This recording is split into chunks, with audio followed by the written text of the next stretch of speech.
এটা মহা সুখবর। তারেক রহমান এবং ডাক্তার শফিকুর রহমান এই দুইজন সিদ্ধান্ত নিলেই সম্ভব। আমরা বলবো যে আপনার জরুরি সিদ্ধান্ত নেন। একবিংশ শতাব্দীতে বাংলাদেশের জন্য এত বড় সুযোগ আসেনি, আর সামনে আসবে কি সেটা এটা বুঝতে লাগে। বুঝতে যে বাংলাদেশ কি, বাংলাদেশ একটা মুসলিম কান্ট্রি, বাংলাদেশের আইডেন্টিটি মুসলিম।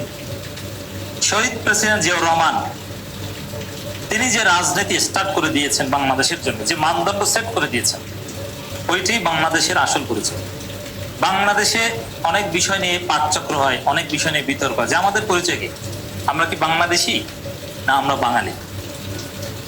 এখন বাংলাদেশির ক্ষমতায়, আমরা বাংলাদেশি, এবং বাংলাদেশি কি, আমরা কি মুসলিম, বাংলাদেশি মুসলিম না বাঙালি মুসলিম। আমাদের আত্মপরিচয় কি, আমাদের আত্মপরিচয় নিয়ে অনেক বিশ্লেষণ গবেষণা অনেক কিছু আছে।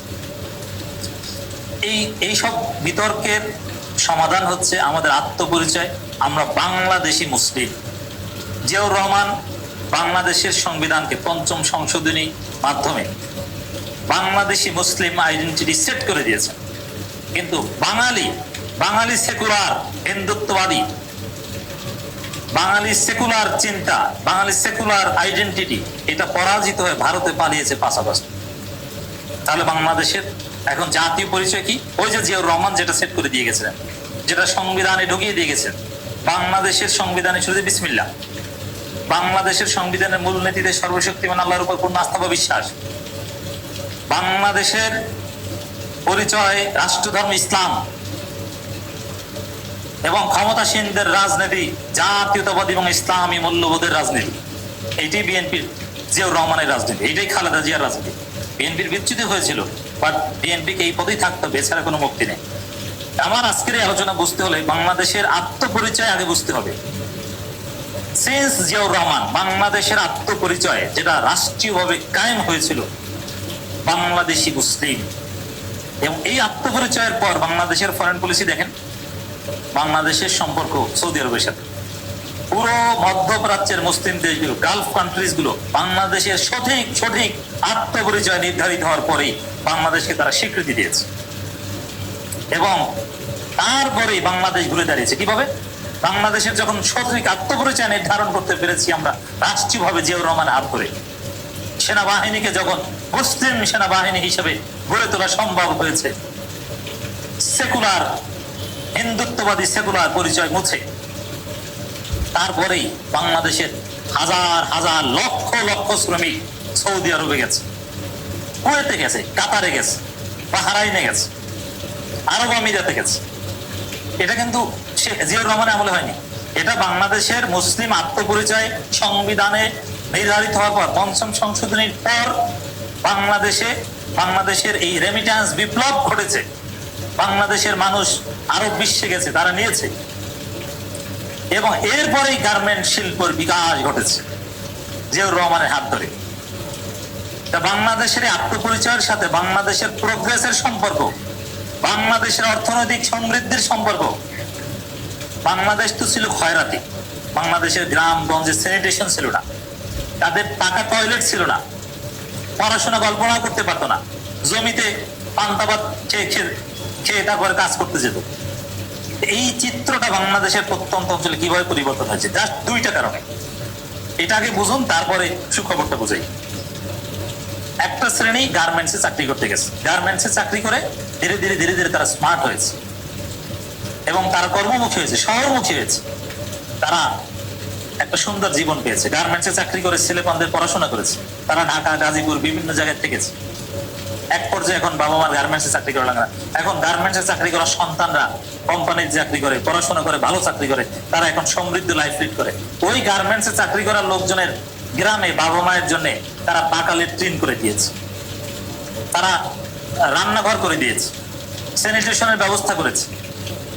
বাংলাদেশের বিপ্লবের একটা মানুষের জীবনযাত্রার মান পরিবর্তন একটা হচ্ছে এই গার্মেন্টস। আর এই গার্মেন্টস ব্যবসার দুয়ার খুলেছে ওই আত্মপরিচয় নির্ধারণ হওয়ার পর, মধ্যপ্রাচ্যের সাথে মুসলিম দেশগুলোর সাথে সম্পর্কের পর। আর মুসলিম দেশগুলোর সাথে জিয়াউর রহমানের হাত ধরে সম্পর্ক হয়েছে কিভাবে? ওই সংবিধানের পঞ্চম সংশোধনীর মাধ্যমে, মানে সঠিক আত্মপরিচয় নির্ধারণের মাধ্যমে। এটাকে বুঝতে হবে, নইলে বাংলাদেশ শেখ মুজিব বাংলাদেশকে স্বাধীন করে যে লাইনে হিন্দুত্ববাদী এবং সোভিয়েত ইউনিয়নের যে লাইনে সমাজতন্ত্রের যে লাইনে দিয়ে গেছিল, বাংলাদেশ এখন থাকতো সোমালিয়া যদি জিয়াউর রহমানের জন্ম না হতো, জিয়াউর রহমান যদি ক্ষমতায় না আসতো। এরপরে বাংলাদেশের এর চেয়েও বৈপ্লবিক পরিবর্তন হয়েছে। বাংলাদেশের মানুষ গ্রাম থেকে, বাংলাদেশের এমন কোনো বাড়ি নাই, প্রত্যেকটা গ্রামে এমন কোনো বাড়ি নাই যেখান থেকে একজন বিদেশে না যায়। বিদেশ মানে সৌদি আরব, কুয়েত, কাতার, আরব আমিরাত, দুবাই বলে বাংলাদেশ। আর ইউরোপ আমেরিকা এগুলো না। ইউরোপ আমেরিকা কিছু সিলেক্টিভ লোক গেছে, আর যারা ইউরোপ আমেরিকা গেছে তারা ওখানে না গেলেও তারা ধনী থাকবে। অবশ্যই ইতালি কিছু গরিব লোক গেছে, ইতালি হিসেবে ভিন্ন। এক খন্ডে জমি আছে, সেই জমি বিক্রি করে অথবা ধনাঢ্য ব্যক্তিদের কাছ থেকে, আত্মীয় স্বজনের কাছ থেকে ধার কর্জ নিয়ে তারপরে সৌদি আরব গেছে। তারপরে তার ভাগ্য খুলে গেছে, এখন সে বিরাট বিল্ডিং করেছে, তার ছেলে পান বিশ্ববিদ্যালয় করেছে, প্রত্যন্ত অঞ্চল থেকে শহরে যে পড়াশোনা শুরু করেছে, এরপরে বিশ্ববিদ্যালয়, এখন তার উন্নত জীবন যাপন করছে, এখন তার এলিট। আজ থেকে 30-35 বছর আগে এক খন্ড জমি বিক্রি করে সৌদি আরবে যাওয়ার লোকজন আজকে সমাজে প্রতিষ্ঠিত, তারা এখন প্রভাবশালী, তারা এখন চেয়ারম্যান, মেম্বার, তারা এখন ধনী, তাদের অনেক জমি আছে, তাদের ছেলেপানরা এখন ইউএনও ম্যাজিস্ট্রেট, বিশ্ববিদ্যালয় শিক্ষক। আমি এরকম অনেক কিছু। এই যে বিদেশে যেতে পারে, এটা কিভাবে হয়েছে? ওই যে আত্মপরিচয় নির্ধারণের ফলে। বাংলাদেশের এই আসল আত্মপরিচয়, এটাই হচ্ছে প্রোগ্রেসের রাস্তা, এটি হচ্ছে বাংলাদেশের সিকিউরিটির রাস্তা, নিরাপত্তার রাস্তা, উন্নতির রাস্তা। এবার আসেন আসল কথায়। এতক্ষণ যা বোঝালাম ওইটার উপর ভিত্তি করে দেখেন, গত 7 আগস্ট সৌদি আরবের মক্কায় একটা ডিফেন্স এগ্রিমেন্ট হয়েছে amongst Saudi Arabia, Pakistan and turkey.